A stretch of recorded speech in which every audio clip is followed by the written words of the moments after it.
So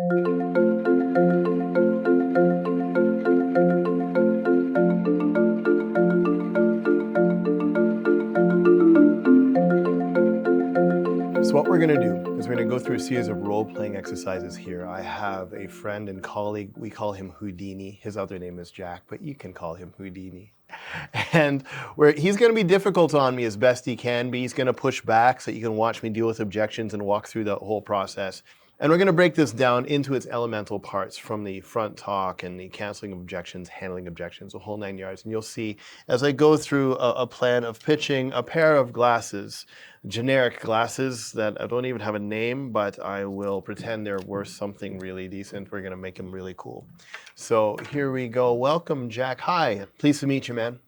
Nice to meet you. Good, good. I'm Damian. Sorry. Jack. Jack. Good to meet you, Jack. So, Jack, before I get into anything, I'd love to get to know you a little bit. I mean, that's a cool plant. Where'd you get that thing? Oh, it was a gift from my uncle. Your uncle? Yeah, he went to a funeral and there was some flowers left over afterwards. All right. So you're not necessarily a flower guy? No. All right. What are some of the things that you're into? Oh, flying. Flying? Yeah, I'm a big aviation buff. All right. I'm a flying buff too. You notice my body language right now? I'm leaning forward, I'm interested. I'm hiding my face a little bit to create some kind of safe distance at the same time. My legs are open, my body language is open. I'm not sitting here and saying, so, I'm here to show you stuff. I'm wide open in this conversation. As soon as he says something that I can tie into as a human being, personally, real for me, I will then engage at that level because I'm curious now because I love flying too. What kind of flying are you into? Just private. Are you a pilot? I am. Oh my gosh, that's so cool! I always wanted. Okay, sorry. I always wanted to be a pilot myself, and I still have yet to do it because it's such an expensive hobby. I only do things that I can finish. So it really is. Yes. What kind of planes have you flown? Oh, anything from a 1942 Champ, which is a fabric-covered little beast, to Cessna 182s. Piper aircraft. What's your favorite plane to fly? Piper. Yeah? Yeah. What is it about the Piper that's so cool? Low wing. Okay. I like the low wing. Right. I can see what's above. I get more. I hear low wings you can get obstruction too, but you don't find that. You can. Okay. Yeah. But yeah. There's also obstructions in the high wings. Okay. Looking up. Right. That's right. Because you can't like a Cessna when you're turning, you can't really see the. Right. Okay. That's very cool. Well, I'd love to go. Do you still fly? Oh, absolutely. Okay. In this process, I'm going to keep this conversation going, and I don't want to roll too much camera on this, but I want to keep the conversation going until he now leans towards me saying, so what brought you here today? Why are you sitting in front of me? I know we're enjoying this conversation and all, but where we're going. So I'm going to keep this conversation going, and I'm going to feel that moment till we can naturally get into things. So yeah, the Cessna 182 and I hear and 172, I think it is very common, right? Yeah, the 172 is very common. Right, for learning, and then there's a 150 that only seats two people. Something like that? 150 is very uncomfortable. Oh, is it really? It's so small. It's so tight? Okay. It's a great trainer. Yes, okay. I understand. Yeah, I understand if you weigh 300 pounds, that 150 is going to be leaning to one side. It can. That is and that's awesome. When you're flying, do you find there's sun glare issues? Have you ever had that when you're up in the air? Oh, of course, yes. I'm told the 30,000 feet guy, the 777 guys, and they're above the cloud and they got that white under surface that I don't know. I've never been there. I don't know if you what's been your experience with flying in glasses and that kind of thing? You definitely want shades with you. Yeah. And you can get types that fold down off of the visor. On the actual plane itself? On the actual plane, yeah. Ah, okay. Or you bring sunglasses. And the glasses that you wear, are they polarized or non-polarized? Does it matter? Polarized. Polarized? Why? Have you experienced a difference that way? A little bit. Interesting. Yeah. Interesting. Very, very cool. Yeah. So what I've done is you've seen, I know I'm going to be selling glasses. I'm qualifying him right now in this conversation. If he's qualified to purchase my product, he's obviously not blind. He can probably use the glasses. I'm doing a needs analysis. I'm getting to know what his habits already are before I pitch anything. If he uses the visor thingy, what kind of glasses, polarized, non-polarized, and I'm now figuring out if he needs polarized lenses, I'm going to walk it down that path. If it's non-polarized, I'm going to walk it down that path. If I only have polarized and he's used to non-polarized, then I might walk through another question of why do you only use non-polarized? What's the story that way? And I'm getting that big picture. So by the time I get into my presentation, everything's done already. Let's keep this going. So what kind of glasses have you worn in the past when you're flying? Prescription. Oh, okay. So you get the really crazy expensive prescription stuff. Absolutely. Okay. And of course I need to be able to see. and then when the sun is setting, I'm curious, like, so if you have a dropping sun, you have two glasses with you, I'm assuming then, mm-hmm. your script and your non-script. Yeah. If I shared with you a pair of glasses that was polarized, was actually customized to your script, but actually performed in a very positive way that would be better than your present glasses, would you entertain purchasing something like that? How would they be better? Well, I was going to ask you that. If you can have a carte blanche change in your glass industry and how you experience, what would you change about your glasses? Not having to wear them. Fair. So we're now, and I know he's being difficult because he knows I'm a glass salesperson, and I laugh to create any tension to show that I'm taking that in jest and not as a hostile position, right? And while I'm laughing, I'm now thinking about, okay, that's a good one. How am I going to cancel this objection now, not having them? Well, unfortunately, I'm not a LASIK guy, but I do have glasses. Have you ever thought about doing LASIKs and stuff like that? No. No, I don't like the horror stories I've heard. Yes, I understand that. Yeah. A friend of mine, and I'm agreeing with that. Anytime you can agree with the person, then you've won a customer, you've won a relationship, right? And I can shake your hand, say, yes, I completely agree with that. It's spooky. I remember there's a friend of mine, actually, it worked out really well for him, but he had like bottleneck glasses. They're so thick that you just see the side. It was the strongest prescription that you can get. And he just had it done 2 weeks ago. This is a real story, by the way. He just had it done 2 weeks ago, and they actually replaced his entire pupil. Like, not just peeling it back and burning it, but they actually put a whole artificial pupil in. And he walked back. I know, he walked back, and it's been night and day for him because now he's not bumping into people anymore. He can see blind spots. Right. But at the same time, his wife is horrified of doing it, and so she's still keeping her prescription glasses. So you see what I did there? I agreed with his objection. I substantiated his objection. It'd be great to fly without glasses. I'm totally in agreement with that. But I'm also in advance canceling that objection simply because he already communicated me how to cancel it because he's afraid of doing it. And two, I have another friend who's horrified of doing it as well. So now I'm pushing back on that objection to get him leaning now back towards the rationality of purchasing one of my glasses. I should be an eyeglass sales guy. I should try this one day. I've never done this before. Why not? So as we go, so outside of the fact that you can't get your glasses, get rid of glasses, honestly, if you could have a better experience with your sunglasses as a pilot, or do you also wear glasses outside of the plane too? Like, oh yeah. Okay. All What is important to you in a pair of prescription glasses? They need to clean well. Mm-hmm. They need to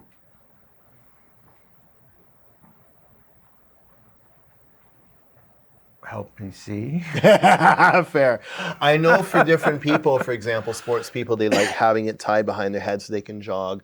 Others, for example, the weight is a big thing depending on the actual script. They can be pretty heavy, so it hurts the bridge of your nose. So you don't have those issues necessarily. So it's just a matter of the quality of the glass, how well it cleans and how well it lasts. Yeah. All right. So if I showed you a pair of glasses that performs that way and is affordable, I'm sure you'd grab one today. Assumptive close. I'm sure you'd grab a pair. I have Some already, though. Sweet. All right. Could you share some with me? And what he would then do is bring out some glasses. I'd look at them. I'd compliment them from the decisions he's made. I'd start ripping them apart to then figure out, okay, what's their weaknesses against the strengths of my glasses that I have at present. We're not going to walk you through that part of this process, but we're now through the compliments. I'm creating that connection and I'm creating that trust. And then it gives me the right to dispute the different elements that we need from that trust. And then from there, we can finally get into the presentation.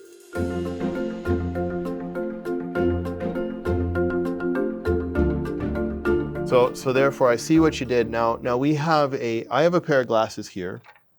And a cool thing is when your customer, and this is a trick in retail. So whenever you're in a retail store, you can walk through that store all you like and look at all the shelves. But the moment you step up and touch and interact with that shelf, it shows that there's interest and you've purchased, you're ready to buy.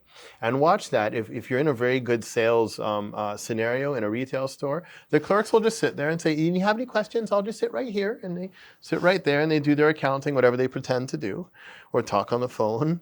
And then as soon as you touch something, within a few minutes or a few moments, they'll say, can I help you? Is there any questions? So what I'm going to do now is I'm going to take these glasses and I'm going to hold them, start playing with them, and he's going to want to touch them, and I'm going to keep playing with them, and then eventually I'm going to have him scratch that itch. So therefore, yeah, I have a pair of glasses here. What I love now, this is just me being personal. What I love about these glasses is they're so light.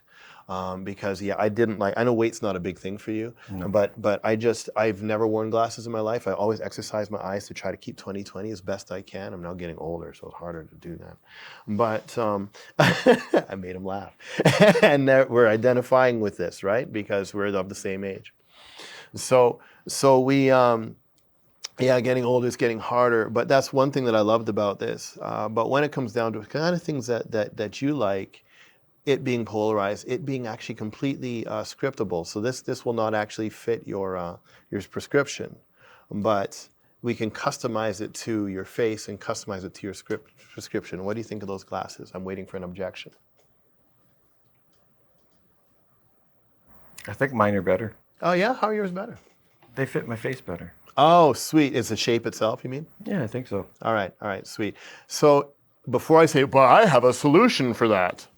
It'd be, so if there's another pair of glasses that was shaped more like yours, you'd entertain purchasing them? I'm waiting for an objection. Not right now. Not right now? No? Well, I have mine. Okay. How long do your glasses normally last? About 2 years. 2 years, okay. So, and do you have one that's brand new now? Yeah. So you're looking at about a 2-year timeline? Yeah. With you. So now I'm thinking, how do I deal with this? Because I never sold glasses before. I have no idea what to do with that objection. So what I'm going to do is I'm going to go back to front talk. And then while I think about how I'm going to achieve the canceling of this objection, 2 years, that's pretty good. So you don't step on them, you don't roll over them with your car, you don't. I have. But I try not to. But you try not to. They're expensive, they're very expensive. How much do you spend on a pair of glasses normally? Usually anywhere from $300 to $600. Jeez, of course. Yeah, you don't want to roll that over. No. Are they insured? Like, they actually insure them? Or? They offer insurance for kids. Yeah, I don't know because I don't wear normal glasses. And sometimes, yes, it depends on what you buy. Yes. Yeah. I remember I was fishing with my father-in-law once and I lost a pair at the bottom of the lake, one of my favorite ones ever. I'm like, no! It just takes half a second. I didn't feel like swimming because it was ice cold water. So now we laughed, we're bonding again. I understand where he's coming from because we both lost pairs of glasses. I understand the expense he's going through. And guess what? I'm now qualifying the fact that even though his glasses would last 2 years, there's a possibility that he might want a backup pair in his pocket. I'm now figuring out how I'm going to move this close into this direction for him. That's one thing I'm going to speak about. I might front talk some more, and then as I do this and we laugh and we get to know each other and I share my personal stories and he shares his personal stories, I might have more body that I can also bring in to finally kill that objection as well. Sweet. So what is the longest you've ever owned a pair of glasses? The longest is probably 5 years. Wow, that's good. Yeah. The shortest is probably 5 days. Ooh! Oh, what happened there? Ouch. We went river rafting Oh no, yes. through rapids It sounds like a legendary story, yes. without a boat. This is honestly, this is true. What? Yeah, we would just jump into the rapids feet first and go downstream. And you didn't with a life jacket, or you just you're fighting it. Not fighting it, we're rolling with it. And then another wave come up and they flew them up in the air. I almost caught them, and they were gone. I had hurt. 3 chances to grab them, and they just Missed all 3 times. You know, for 5 days. 5 days, which was really great because all I had to do was call up the optometrist and say, "Can you just make me another one?" Right. Yeah. I didn't have to go and pick it out And go through all it. Right. Yeah. Right. And No insurance there. No. Yeah. So same price. You got hit twice. Yeah, That's painful. it was. That's painful. Funny story though. Yeah. Well, I'm glad that doesn't happen too often, or I hope that doesn't happen too often. No, it doesn't happen. All right. Would you entertain? I can only be here so long, and I can only share so much as we are constantly changing and doing different things as a company. But I'd love to marry you with one of our products, the Titan Platinum Elite Insured blah blah plan glasses monstrosity. And if I'd love to do that if possible today, and I'm waiting for an objection. If possible today, and I'd love to even, if you can use it as a backup pair of lenses, that way you always have it on you. At the same time, when your glasses don't last forever, you can actually keep it. I've done it as well. Actually, honestly, I have 3 pairs of glasses right now, and 1 is the one sitting right here, and 2 I'm sitting on my desk waiting to be used because I know full well this is going to get blown one day, and I'm going to be on to the next one. And I'd rather not have to shop at that time. Does that sound like something could be advantageous to you? Well, I do keep a backup pair. You do keep, all right. Yeah, I sweet. always keep my previous ones for All just right. in case, like jumping in the river and not having glasses Not for having a hours. pair. All right. So now my pitch has now been blown, and therefore now I got to think through this again, go to the next front talk, sort things out, see if he's truly qualified, because if he has 26 glasses already in the closet and he only goes through 1 every 2 years, and now I got to think laterally to step back in, or I have to now surrender the fact of referrals or something else that I can dig into.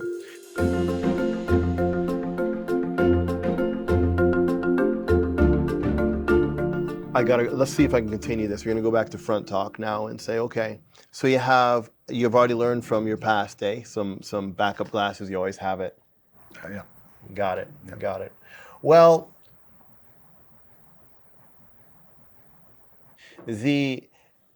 I'm thinking now, can I come back in the future? In the event that you need a pair of glasses in the future, I know it's gonna come, and I also know that prescriptions change. So in 2 years, your script might change, and I can't with integrity say, okay, get a 3rd pair and a 4th pair, knowing full well they might not use them. I'm not going to feel right about that. Right. But what I'd love to be able to do then is to have the ability to come back again, if that's okay. We'll talk more about flying, because maybe go up in your plane sometime. I'd love it. Absolutely. I'd love to do that. Honestly, I'd love to do that with you. We'll spend some time in the air. That'll be a lot of fun. And Oh yeah. And then maybe sometime I'll strategically throw your glasses out the window, and then you have to buy a pair of glasses from me, and then we're set. You'll have to land the plane. Okay, that sounds fair. We'll figure that out. Nonetheless, it's a pleasure, an absolute pleasure chatting with you, and I'd love to get together again in the future, but we're going to get together on a regular basis anyway, and I'll see if we can get you a pair one day. That'll be beautiful. Awesome. All right. Thank you so much. Yes, thank you. Good. If you did not have that extra pair, and I could think of another lateral way of going about it, then I would have, but I couldn't think of one, so I let it go. And at the same time, what I can now do is I can ask for referrals, I can ask for more integrations to his network, other pilots he might work with. I know pilots are often rich. There's some pilot headphones that are like $30,000 a pair. So he's now connected to a whole class of individuals. And because I have trust and he has trust, I can either make $1 right now today or $1,000 by working that network. So now my process is shifting to the $1,000 because we have trust. We can identify with one another. We can move together. We're now friends. We're going to go flying, and we can leverage that to the nth degree. You never have to sell the day of. But you also notice that in the process, I did say, are you open to wearing glasses today? Changing your scripts and your purchases today, because that gives a sense of urgency. With that urgency, will give you a very fast objection. And then you go back to front talk to work it through, and then you close it the rest of the way.